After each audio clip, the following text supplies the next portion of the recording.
Hello, everybody, and welcome to another episode of Highly Unsolicited Book Reviews for Uninvested Spouses. My name is Mark. My name is Jess. And we're here to give you more unsolicited book reviews about your favorite spicy novels. Not necessarily all of them spice. Actually, we've covered a lot of YA, so... That's true. You know, I know that you think that all I read is dirty smut all day long, but that's not true. It's only half true. Yeah, it's only half true. You're still imagining it happening. It's just, it may not be written down. Yeah. You know, it just makes good fan fiction material, let's be honest. Well, I go to fan fiction for the dirty smut. Yeah. Yeah. Well, where else are you going to get, like, the OC that you want, you know? Yeah, exactly. So, listener, we hope you've enjoyed. I've been checking the Spotify impressions with bated breath, and we have one distinct listener in the past week. So, listener, that's for you. Hello. It also may have been me when I checked my phone on the app to check it out. Oh, gosh. So, that's okay. We're not doing it for people. I mean, listener, we love you, but we're doing it for ourselves, you know? Yeah. I'm doing it to have some fun. I mean, I'd be doing this anyways. It's just now we're recording it. Yeah, now everyone gets to enjoy your unsolicited book reviews. So today we've got an interesting one. A lot of people know about this series. This is ACOTAR. So for those who are uninitiated, that is A Court of Thorns and Roses. Yes, by Sarah J. Maas. Yes, Jess was like, I've read, I really like Sarah J. Maas. I've read so many of her novels.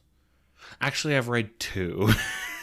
That's not true. I've read some of Throne of Glass, but yeah, we'll get into all of that. Because I feel like in order for me to properly talk about this series, I need to give you a little bit of history.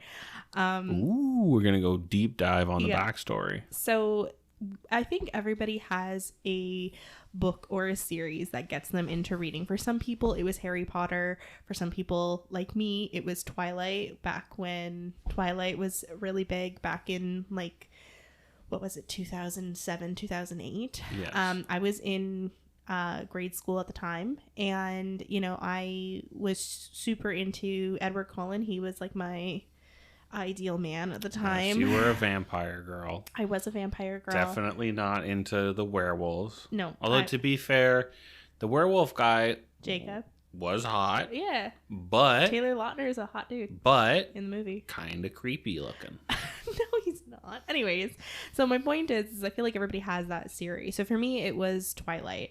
And so I feel like that paranormal, mythical creature type story has always carried me from then on. If I'm ever in and out of a book slump, usually it is a fantasy, or now what they're calling romantasy books. Or did you ever get into Supernatural? Back. No, I did not. I was not a Supernatural girly. Definitely Vampire Diaries, though. We watched a lot of Vampire Diaries. I was very big into Vampire Diaries. Damon Salvatore was my... I mean, come on, Damon. Who wouldn't? Yeah. Jeez. So, I even read the books when they were coming out. So, my point is that I kind of got into that YA series when I was young. So I read a lot of Cassandra Clare. I read a lot of Becca Fitzpatrick. I read a lot of Lauren Kate. I read The Red Queen when it was coming out, and I read all of these books that I'm finding are now popular, like Carval. All these books that are coming out of the woodwork now. These are all books that I read as they were kind of coming out on and off. And why I was on and off is I was in high school and university. Specifically, when I was in university, I was doing a history and sociology major. So if I was a lot of free time. Yeah, lots of free time. And a lot of reading and a lot of writing. So I didn't do a lot of joy reading. And if I did, it was short fan fictions. It wasn't a lot of series. But for Mark's, oh my God, what was it? For us being together for 5 years. So how old were we at that point? God, 23. 23. Okay. So I had, for Mark's birthday, gotten us bus tickets to drive down to New York City. Yes. And I got some Broadway tickets for us. And, we were poor university students. So that was a huge It was expense. a big deal. It was a big deal for us. But I couldn't afford flights, so we took the bus. So the bus trip is a 12-hour bus trip. And I had brought A Court of Thorns and Roses with me to read on the bus. And that was my intention. I remember falling asleep on the bus shortly after we left and then waking up about 4 hours in. Yeah. And, this was like my first book in a while. I think a friend had got it for me as a gift, just the first book. And she was like, I really enjoyed this, read it, but the beginning's kind of slow. And I was like, okay, well, let's see how slow this beginning is. And I swear to you, listener, if I had not been stuck on that bus, I would not have continued reading this book. I actually have a very distinct memory of texting my friend being like, this book is awful. Like, should I actually keep reading? And she was like, yes, keep going. The ending really, really pays off. And I think the reason why I just didn't like it is I just didn't like Tamlin and honestly Feyre at that time as a character. Oh, we're gonna get into it because I don't actually know if I think I read the book. We did. We read it. Yeah. I listened to the audiobooks with you on our way to Quebec. Yes. And it was so dumb. In the beginning, yeah. It was really bad in the beginning. It got better. But once I had Reese, it was like, okay. You really gotta get through that first like half of the book. And I remember just being like, the only character I care about in this book is Lucien. Like, Lucien was a great character. Everybody else was kind of like meh. And then when Rhysand came into the picture, I was like, okay, like, who is this dude? And then by the end of it, took you half a book, 3/4 of a book to introduce the only character anyone actually cares about. Yeah, and then like by that point, I was like, okay, is this going to be like a Twilight situation where there's a Edward and Jacob situation? I didn't really know what to expect going into book 2.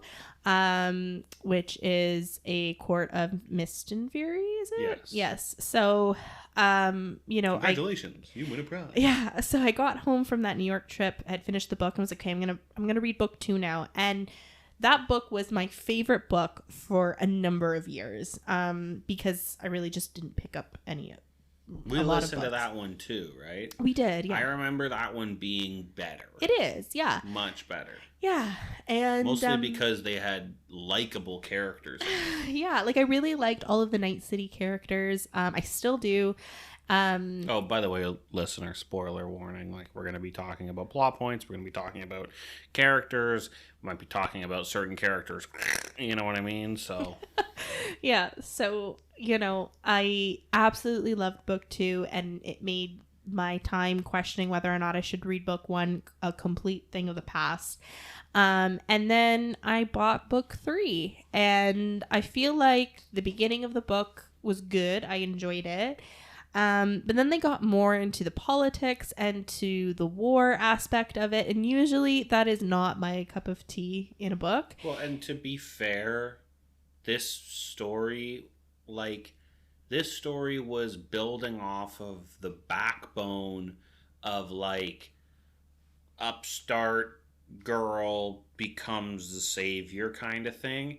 Those books generally shy away from worrying too much about politics because by the fact of this person's existence, it kind of negates the importance of a lot of the politics of the world anyways, if there's a super person who's going to save everyone. So it's like, these books are not designed to have fleshed out political backstories. And they were like, from what I could tell, Sarah J. Maas was building that up. Yeah. Like, she was slowly developing it, but you take that versus something where, like, the whole point of the book is the political... This was a book where the first book and a half was not really focused about political... Like, there was bad people, and there were good guys and bad guys, and then it got to the second book, and they were like, oh, but maybe there's gray areas, and it gets to the third book, and it's like, ooh, big political stuff, and it's like, okay, but... That's not what people signed up for. It's like it's a little bit of a departure, in my opinion. It's a different type of stakes that is really, really good fantasy writers really struggle to do that right. Yeah, and I think the first book, she's quoted on saying that it is a Beauty and the Beast retelling, and book 2 is supposed to be a bit of a Hades Persephone retelling. So I'm not quite sure what the retelling is for the 3rd book. Like, I'm assuming it's kind of like a biblical Moses type story. It has some of that aspects in it, but it's not like a true retelling. It's just me personally. Like, I know tons of people love this series. They think that it can do no wrong. It's the best fantasy series ever, and like, kudos to you. But I stopped reading book 3, and I had actually switched then to Throne of Glass, which is the other one of the other series that Sarah J. Maas does. We're gonna have to get into that because I fully do not like. There's a bunch of thrones, a bunch of courts, and I don't know anything about the other stories. So. Yeah, so I read Throne of Glass, and I personally didn't love it. And I didn't love book 2, and I didn't love book 3, but my friend who read the entire series, she's like, oh, you just gotta keep going, it gets better. And I was like, my God, if you really need to read like 4 books to get into a series, that's just not for me. Well, these aren't short books either. Some of them are like 600 pages. Yeah, like they're pretty hefty books. So for me, Throne of Glass wasn't for me at the time. I did not enjoy it too much when I read it. I think I still gave it like a 3 or 4 stars, but it wasn't like, oh my God, I'm so excited, I want to keep reading these books. And one thing that I think I've mentioned before is I have a really hard time committing to series. I'm not a series person, even though I have read many series. I think 2 to 3 books is about all you can really expect for me. Beyond that, the story has to be really good for me to keep going. And for me, Throne of Glass was not it for me. It wasn't anything specific about the writing. It wasn't anything specific about the characters. It was just for whatever reason, that story just didn't really jive with me. And so I dropped it. So this was all in about 2017, 2018 maybe. And then I kind of forgot about these books as a series, but every single time Sarah J. Maas came out with a new book, I did pre-order it. I did get it, and I was like, maybe one day I'll read that, because A Court of Mist and Fury was my favorite book for so long that I was like, I have faith in this author that. Oh yeah, I mean, there was a period of time when there was just like 10 Sarah J. Maas. Like, we reorganized our bookshelf downstairs, and it was like we're going alphabetically by author, and it's like Sarah J. Maas again and again and again. Well, and again. I have like, A Court of Mist and Fury, and the 3rd book. What is it? A Court of, what's it called? The purple book there. Farts and Knocks. No, the purple book there. You skipped it. Up. Purple one. The 3rd one. Oh, A Court of Wings and Ruin. A Court of Rings and Ruin. There we go. I have all of those in hardcover, like probably first editions because they were pre-ordered. So I have the original covers. I heard those go for a lot of money now. The first book I technically have in paperback, but I have hardcovers like pretty much first editions or very close to, because they have the original covers. Between that and my Warhammer collection, we're set for retirement. Yeah, so I have all the original Throne of Glass covers because I got them like when they were popular, like when they'd kind of first come out. Crescent City series I had pre-ordered, so again I got all original covers on those ones too. I don't know if they have a reprint yet. So you just but my point is, get the cat hair out of them, and you'll be able to grade them and. Yeah, but my point is that I was really into this series and this author back in like 2017. And then I kind of read other stuff, got into other books, and then for whatever reason this year in like 2023, 2024, everyone who started reading, they're like, hey, have you heard of this series, A Court of Thorns and Roses? And I'm like, guys, this is not a new series. And then they're like, oh, have you read Caraval? Have you read, the Cinder series? And like all these other books, and The Selection and all this stuff. And I'm like, guys, these books came out like 10, 15 years ago. Like, yes, I've read them. Well, and also just like it seemed to explode at a certain point, maybe like 4 or 6 months ago on BookTok. Longer like than that. On TikTok. Longer than that. Yeah, and it's on shorts and stuff, and it's just like people, like all the husbands, like looking at it, and then it's like, because they got there's stuff in this there are spicy moments in these books, which people like, oh, what is my wife reading, or what's my husband actually reading? It's like those types of like TikToks, like they're funny, and for people who have partners who read a lot of them ring true. So it's like, thank you, Sarah J. Maas, you've saved my marriage. Yeah. So like for me, it just wasn't a series that I I was like, okay, this is something that like I have to read. It was like I like I said, I really enjoyed the second book for a very long time, but I wasn't super like I feel like there's become like a cult following, and there's almost like a renaissance in all of these books coming back to being really big. So like kudos to those authors. I'm so glad that some new readers are finding these older series. It's not just, you know, stuff coming out this year that's happening, but I just, me personally, I found it really funny whenever somebody found out that I read, they're like, oh, have you heard of this series called A Court of Thorns and Roses? Like as if it's like, you know, like when Fourth Ring came out. Fourth Ring was a new book when it became very popular, and you know, the hype around it I think came as it was released and continued on after that. So like that makes sense to me. It makes sense to me for a series like to come out and then people be really excited as it's coming out. So, you know, I didn't continue reading the third book, but I had reread the first and second a few times. And so then finally a couple days ago I was like, hey, I'm finally going to go back to A Court of Wings and Ruin, and I am going to finish that book, whether or not it kills me.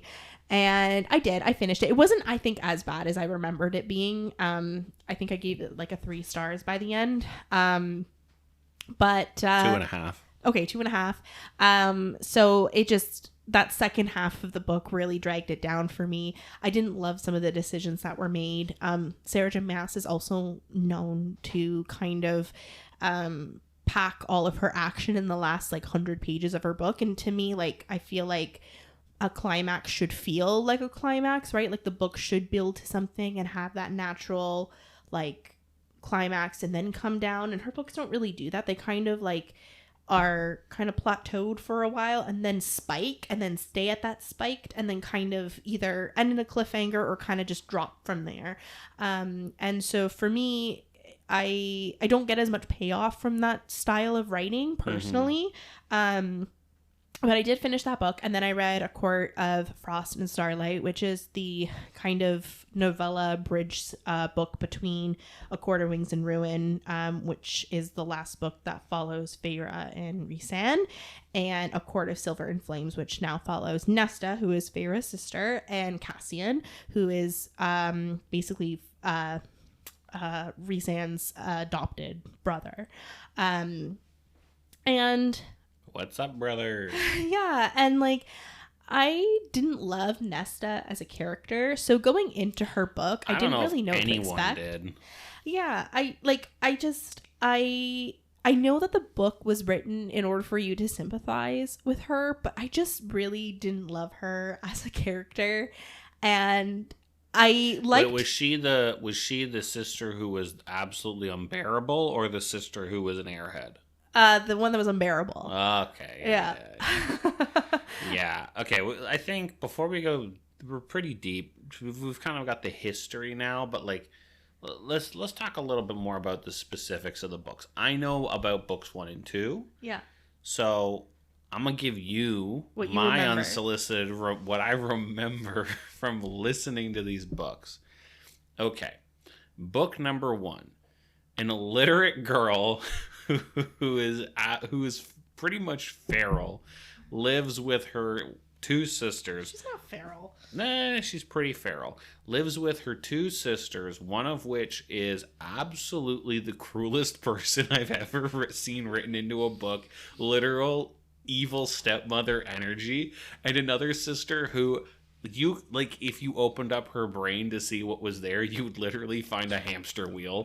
And then a father who is so pathetic and useless that he thinks he's going to whittle dolls to save his family from the debt he's accrued. And he's so worthless that when he gets his legs broken in front of his family, he whines to his daughter to go get food in the forest full of wolves. This feral woman child runs out into the woods to go hunt animals to eat, basically wearing tatters. Somehow MacGyver, Peter Pan, Lost Boy fashions a bow and arrow, kills a wolf. Turns out that the wolf was actually a person. She was gonna eat them anyways. And then another wolf came, and then she's like, oh my gosh, fairies. And then something, she brings back food for her family. Her family truly could care less. Like, she's like, I brought us the only sustenance we're going to have for a week. And they're like, but did you bring back more? It's like, and like, can I have copper so that I can go buy things? Yeah. Oh, so now you have money? Give me money. It's like, oh my god, I would just leave these people. This is brutal. Something. She has stuff in town. She meets some mercenary. It honestly doesn't matter. She goes back into the woods. Boop, boop, boop, boop. Next thing you know, you're in fairyland. Now, no, Tamlin kidnaps her, basically. Right. Then the big bad wolf comes and takes her away. Yeah. And it's like, you killed one of mine, so I get to take one of yours. A life for a life. A life for a life. It's like, all right, cool, dude. Like, sure. And then they like magically put her to sleep, and then she goes into this place. It's like I'm just picturing the manor at the end of the Pride and Prejudice movie, where like that type of manor with the big lake and the massive lawns, because that's how it's described. It's basically like a giant English manor with this huge acreage that they would go like hunting on. And they're like, it's just like this, just the worst person, like the most. They're like, I don't know how they thought they were gonna make Tamlin anything. Like, you know, people in the fandom call him Tampon. Yeah, it's appropriate. It's appropriate because he's a big whiny blowhard baby. He throws temper tantrums and he breaks things. Then he's like, I'm so sad because nobody loves me, but I can't tell anyone. So I'm just gonna break things. Oh, you showed me a little bit of love. I own you now. Alpha energy. I've marked you with my pheromones. Okay, and then she basically becomes a prisoner in his house. I get that it's a Beauty and Beast retelling, but she becomes a prisoner in his house. But at the same time, she's eating like the most amazing foods, and she's like, kind of has the opportunity to. She's very much a spoiled princess. She's a spoiled princess in this, and she went from literal nothing in a family that literally could care less about her to having everything she's ever wanted. But she's trying to get back to the family. Doesn't give a crap about her. She's doing everything she can to get back to this family. And the one sane person in this entire book, Lucian, is like, everyone stop. Everyone calm down. Everyone just stop being so stupid. And nobody does. Everyone is stupid. And I think the thing that I truly despised about Feyre is, and I think the only reason I can say that I'm fine with it but it also makes it really dumb and really bad, is that I think she's like, what, 16, 18? I think she's like 19, yeah. She's like 19. So she's like, okay, she's still like a kid. And that's the only thing that excuses this behavior, because it's truly like MTV Sweet 16 energy. Yeah, it is so bad. She's like, I'm so sad. Oh, she just cries all the time. And it's like, your life was, you were living in a toilet. You were literally living in a toilet. And then a magic wolf prince falls in love with you. And it's like, fine, you were taken against your will, all well and good. But it's not like a justified, like, it doesn't make sense. She's not even mad about that kind of stuff. She's just whiny for the sake of being whiny, because then she literally pivots on a freaking dime between whiny and girl boss, and it's like, I hate you. I hate this character. And then, like, just as like she's falling in love with Tamlin to break the curse, Tamlin decides that he's going to put her quote unquote safety above literally everyone else and tells her to leave. And it's like, really, like, it's not even like a good, it wasn't done well. It didn't make any sense. It didn't make any sense. Nobody wanted this. Yeah. Tamlin didn't want this. Feyre didn't want this. Lucian didn't want this.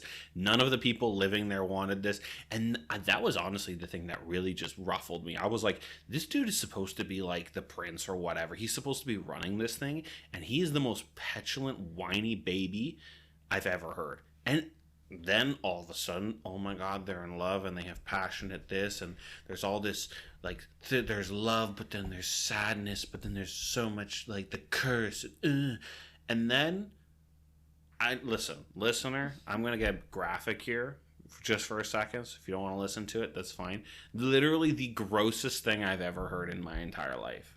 The grossest thing is when they have sex, when they finally like have their emotional thing, and literally they do it. They do the whole thing. They have sex. Yeah. And then immediately after, he's like, I'm not done. And then he goes down on her and licks it up. And I'm like, buddy, you're eating your own. Like, what the fuck, From dude? a male perspective, every time I read this in a book, like from a female's perspective, I'm like, oh my God, like, look at him. He like can't get enough of her. And every time like Mark hears about this, he's like, this is disgusting, guys. I'm like, I would never dude, do that. Dude, like listen, okay? Like, you can do other things. I don't know. I was just, for me, that was like, no thank you, man. That was woof, you know? Yeah.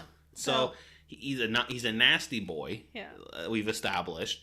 And honestly, all of that up until this point, like, I was like, okay, I don't really get, like, why are they together? Why do they even fall in love? Nothing about them. Nothing. These are two people. He's not even. I wouldn't even call them people. These are pieces of cardboard with emotions stapled to their foreheads. You're quite vicious. I hate both of them. They're the worst characters. It literally. What about Nesta? I thought Nesta was the worst. Yeah, but Nesta was designed to be the worst. We're supposed to root for these people, and they suck so hard. But the thing is that you realize that Feyre is not supposed to be with Tamlin. He's supposed to be with Rhysand. And the part where she's actually doing the trials and she faces, the worm, and she faces like. Oh my God, the worm! I forgot about the worm. Okay, sorry. Okay, hold on. We gotta. Okay. You're taking too long. You're literally telling the entire book. Okay. Mark. I'm gonna summarize. I'm gonna summarize the rest of the book in like 2 minutes. Okay. But this is the best part of the book, and this is the part you're gonna summarize. Listen. Okay. you don't know how to summarize. You only know how to retell things. It's just so funny. So bad it is. Anyways, he locks her in the house and is basically like, for your safety, you can't leave. That's book 2. You like totally skipped the rest of the book. Anyways, Tamlin gets captured by his ex-girlfriend or whatever. And then she's like, I have to go break his curse and save him. And then so she goes, and then the ex-girlfriend's like, I'm the gonna only kill person you. that helps her is Rhysand and Lucien. Yes. Tamlin does not lift a finger to help her. Tamlin's like, but my ex is here. Not even. Anyways, book 1 she fights a has worm. a lot of issues. She fights a literal worm. Well, that was actually pretty cool. Yeah. The worm fight was funny to imagine, but it was actually kind of cool. Yeah. Especially when she like hurled the bone at Aramantha. What was her name? Aramantha? I don't know. It doesn't matter. And anyways. And it was just really, it was really dumb. And it ended, and I was like, good. And then book 2 starts off, and you're like, okay, no, Tamlin is actually an asshole. Yeah. Book two comes. Tamlin is a big, again, we've established whiny baby, but his ex is dead, so now he can get over it. But he doesn't. Instead of getting over it, he becomes incredibly possessive and totally like the worst person. He's got some issues. He's got issues. He basically puts her under house arrest. She's like, hey, I have this whole thing where I don't like to be tied down to one place. You're cool with that, right? He's like, you're under house arrest. Yeah. And she's like, what? Yeah. So she gets stolen away by hot boy Summer with Summer? He's the Night Court. Okay, I was just, trying. Hot boy Summer. He's Shadow Daddy. Yeah, sorry. She gets stolen away by Shadow Daddy. Technically, Moore is the one that gets her out of the house, but yes, there's a character named Moore, gets her out of the house. That's great. She's gonna get married. She gets taken away by Shadow Daddy. And then she has like 2 weeks in Vegas with Shadow Daddy, and she's like, I'm never going back to my man. I'm just a little out of order, but yes. Yeah, and then it's her adventures with Shadow Daddy, and then and his friends, and then I just also want to quickly hop back to book 1. She dies. Oh yeah. And literally for no reason, all like I get plot, but all the leaders of all of these Fae courts, who are the most powerful beings in the entire universe, are literally like so overprotective of their magic. They're super like insular and hate each other, and they don't want anyone else to have an upper hand on each other. And this random 19-year-old girl dies from saving one of them, and they're all like, let's just all give her our blood. I can't imagine it's not her blood, it's their power. Oh yeah, we're gonna drop of their power. Perfect, even better. We're gonna just give away a drop of our power. We're gonna, for the first time, literally. No, second time. When was the first time? It was first done by somebody else. I'm pretty sure the Draken's wife, I think. Yeah, but didn't that go poorly? No, it's fine. Anyways, regardless, they basically just give her a bunch of power, and they're like, "Here's all the powers of all the Fae courts. Have fun." But they didn't know that that's what they were doing when they did it. They thought they were just using their power to revive her. I don't know. I feel like that's a bit of an oversight. But needless to say, I dunked on book 1. Book 2 was good. Book 2, Feyre got a little bit better. She was a little bit more likable. Rhysand's awesome. She had her redemption arc. Cassian. Love that dude. Azriel, he was great too. I really liked the Eldritch horror lady. Who was that? The one lady that everyone talked about, like, you don't want to fuck with this lady because she'll. Amryn? Yes. There was Eldritch horror lady. One lady was introduced being like, and everyone's afraid of her because if she wanted to, she'd end the world. And then she like ended up getting her power released, and that's kind of one of the reasons why they ended up winning in the end. Anyways, the whole like war thing just felt really blah to me, and nobody died except for Rhysand, but then they brought him back in the same way. I didn't even know he died. Yeah, he died for like a minute and a half. And then it just so happened that all of the High Lords were right there when it happened. I don't, guys, I'm okay. I don't want to say that Sarah J. Maas is a bad author, because I clearly very much love her writing and have continued to read it. But I think what I do want to say about it is I feel like people who are just getting into, like, for instance, Twilight for me. Twilight could do no wrong when I first read it. It was the best book series I ever read. But now I know that even though I liked it and it had its time and place in my heart, it is not my favorite series. And this is like what this series is for me. I really enjoyed it while I read it. I kind of dropped it for a little bit and came back to it recently. But like, I'm so happy if this is the series that got you into reading, because there were so many great books out there. Like, I think I remember reading somewhere that there's no way that you could read every single book ever written in your lifetime. So, you know, don't waste your time on a book that you don't really like, because there's so many other great books out there. And, you know, I have lots of favorites, lots of books that I have reread, this series being one of them.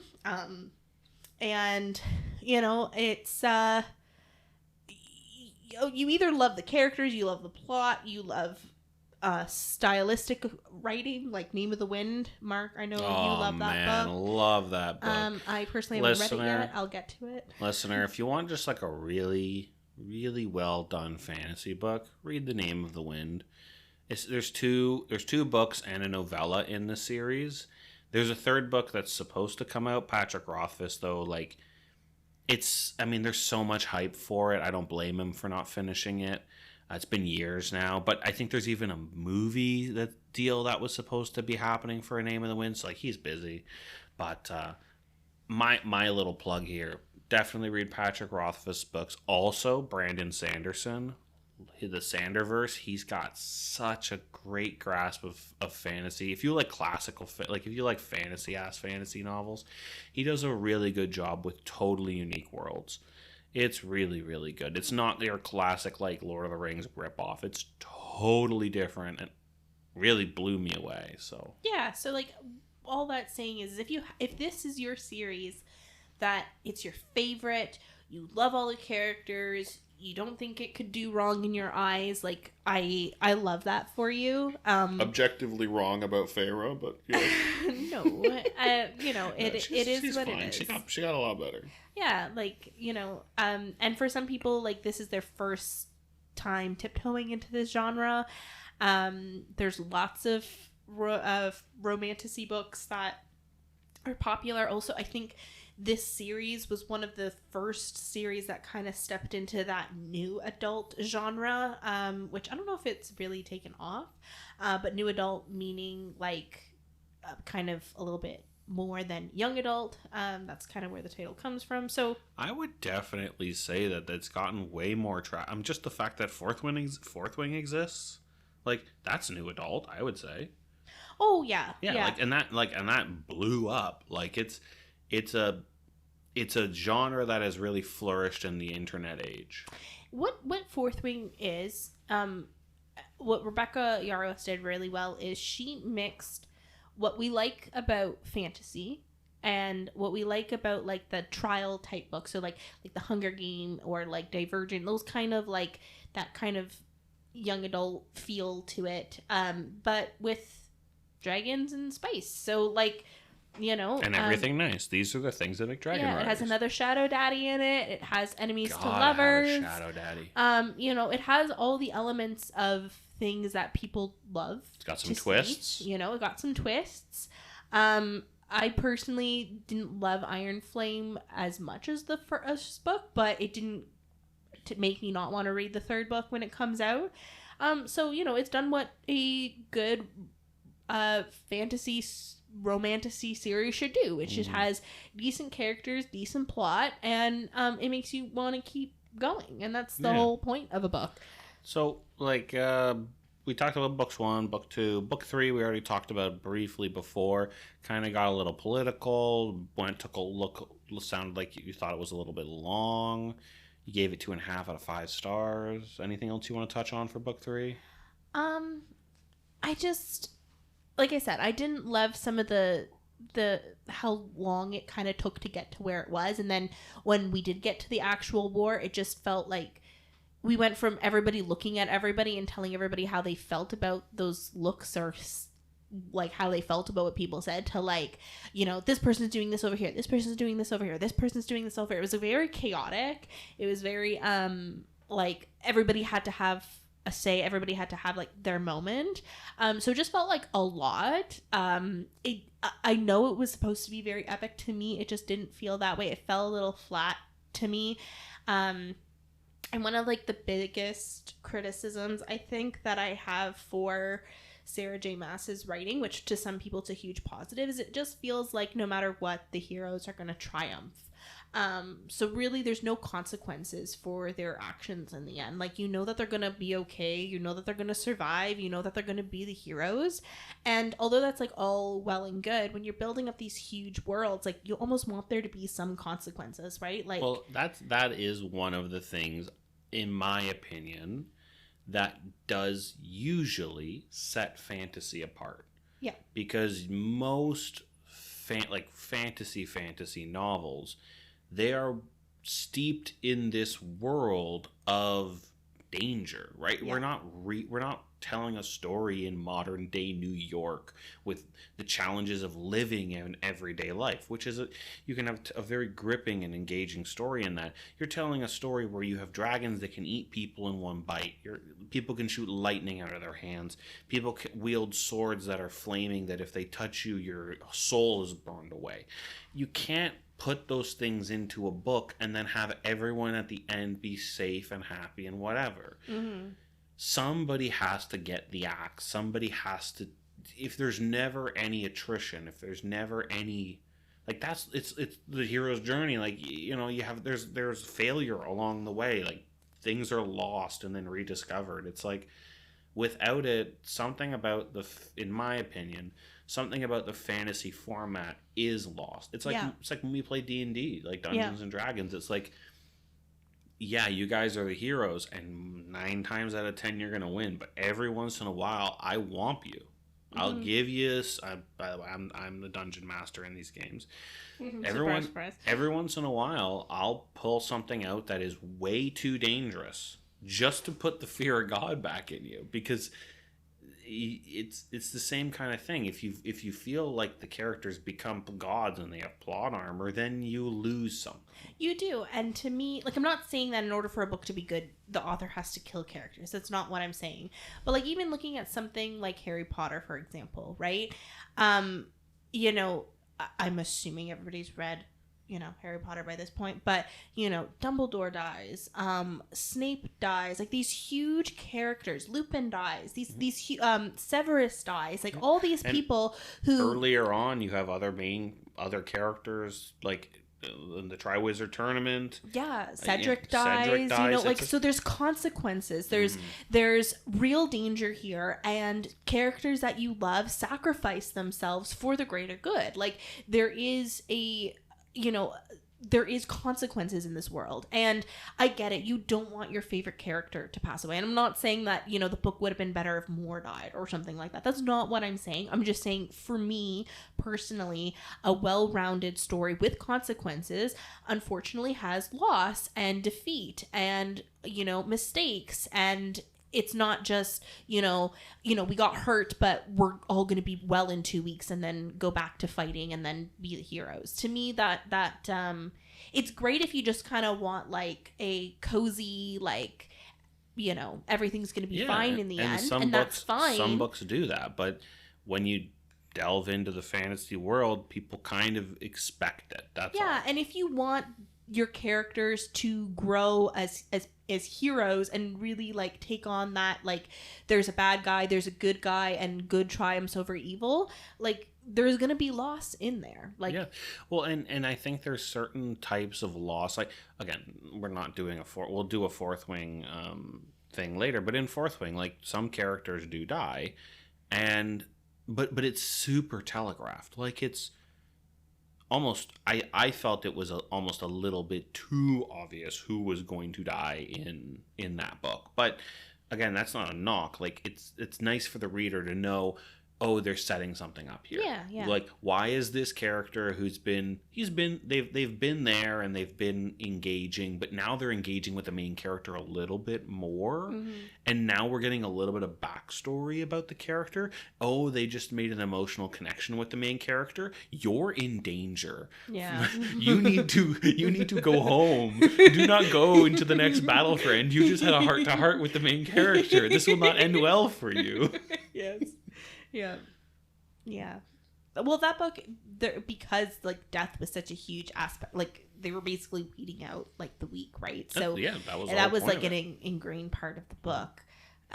Different book though. We'll do a thing on Fourth Wing. We got to do a thing on Fourth Wing. We have to do a thing on the Untamed. We have to do a thing. The Untamed. Well, we got to. Oh, you mean Amodazushi? Amodazushi, yeah. Oh my gosh. We got to do all those. There's a couple. Listener, just wait. We got some bangers coming up, but. Last take. Let's get 2-3 minutes on Court of Thorn and Roses for A Court of Silver Flames. So, in Nesta and Cassian's book, I still just didn't love Nesta as a character. She did get a little bit better in my books, but I still didn't love her as a character, because I feel like a lot of her cruelty and a lot of her the things that she says and the things that she does, she didn't really have remorse, in the sense that she never really truly, like, went up and apologized and was like, I'm gonna actively be a better person. It was more like I'm just a shit person, so I'm just gonna, like, dig my heels in and, like, take on that persona. And that just, I didn't love that as a character trait. Yeah, Lister, I mentioned briefly when we talked about book one that she was cruel. When I say cruel, I just mean that, like, she, like, before there was any of, like, the Fae or anything like that, like, everyone in the family is poor. Everyone in the family is struggling. One of the sisters is an airhead. The dad is completely useless. And then there's this really intelligent other sister who's taken it upon herself to make her entire existence spiting the one other member of the family that is going out and taking care of all of them. Yeah. Just being like just needlessly cruel. Yeah. And that kind of carries on into her book. It doesn't go away. Yeah. It's just like a part of who she is. Yeah. And it's like... And like she does have some kindness to her. She does end up, you know, making some really great friendships. She does end up saving her sister's life. So like she does, she's not an evil person. She gets a redemption, but at the same time, it's like she gets a redemption, but ultimately is still just a very cruel and vindictive person. And it's like, really... I don't know. For me, it was hard. She grows a little. You didn't read this book, so she does grow and becomes less cruel and more aware of, I guess, the things that she says and does. But I don't think that really made it better for me. Like, I still remember how she treated Feyre in the first few books. I still remember, you know, like seeing things in her perspective. It made it a little bit easier, but I didn't become super attached to her as a character. Personally, I really like Cassian, and I wasn't huge into their ship. I know that this book is the spiciest and that they're, you know, spoilers, mates and stuff, but like I feel like I was in the book for everybody else. Like, I really liked Gwen as a character. I thought she was a great addition to the world, as well as the shopkeeper lady. I don't remember her name right now, even though I just finished the book. So that them as a trio was nice. I thought the whole them going into the Illyrian battle there and then basically fighting all these people. People have no context for that. So, but yeah. So long story short, I thought the book was kind of a... I didn't really understand why it was written at first, to be honest. It felt like the world was done. And then the author decided that she wanted to tell more and still have like a bad guy and all this stuff happening. But it felt like she had to make a decision. Either you wanted a book where now these people are the heroes and then there's a bad guy, or just like you wanted this romance. I felt like to have them together, it didn't really mesh. It was a very long book. Ultimately, not a lot happens in it. Could have been a novella about their romance, and it would have been more satisfying. Yeah, I feel like exactly. So, you know, she's still continuing the series. I will probably still read the next book in it. But I think overall, the last few books did not do it for me as much as the first. Well, I wouldn't even say the first book. Really, the second book is my favorite out of all of them. And I don't really know what the next book is going to be about, because... Well, it's going to be about the other sister, right? She's still kicking? She is, yeah. It's going to be her and the Eldritch Lady. Yeah. Ooh, that's a romance. So, I mean, we'll see. Tale as old as time. Ultimately, if this is your favorite series, I'm so happy that you found it. I'm happy that I got you into reading. It's not necessarily my favorite, but I do have parts that I really like about it and stuff that I have gone back to. And, you know, Rhysand was my book husband for a very long time. Now he has kind of gone in... I don't want to say we've divorced, but he's gone kind of into the background. He's a book boyfriend that we've had our time together. And, he had to make way for Long 1G. And... yeah, he had to make way for other book boyfriends, and he was a high pedestal to be knocked from. But yeah, so yeah. That was... So, yeah. I mean, thank you, listener. That was our unsolicited book review. You got a little bit of spice from me as I ranted about book one. Listen, book one, as far as books go, I was pretty negative on it. It's not that bad. Like, it's like a solid 3 out of 5 for me. Like, I've read worse books, you know.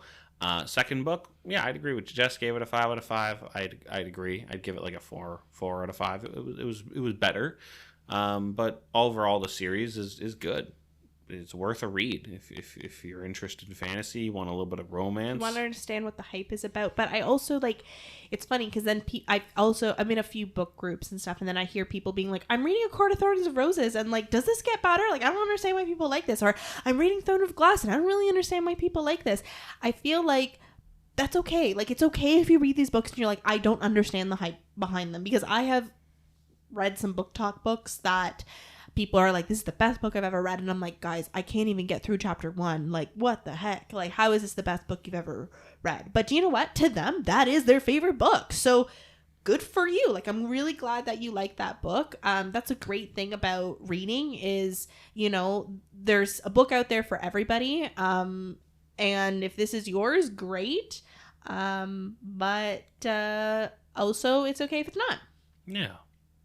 Well put, Jess. And what a great note to end on. Thank you everyone for listening to this episode of Hubris. We are aiming to release episodes every Monday, so tune in for that.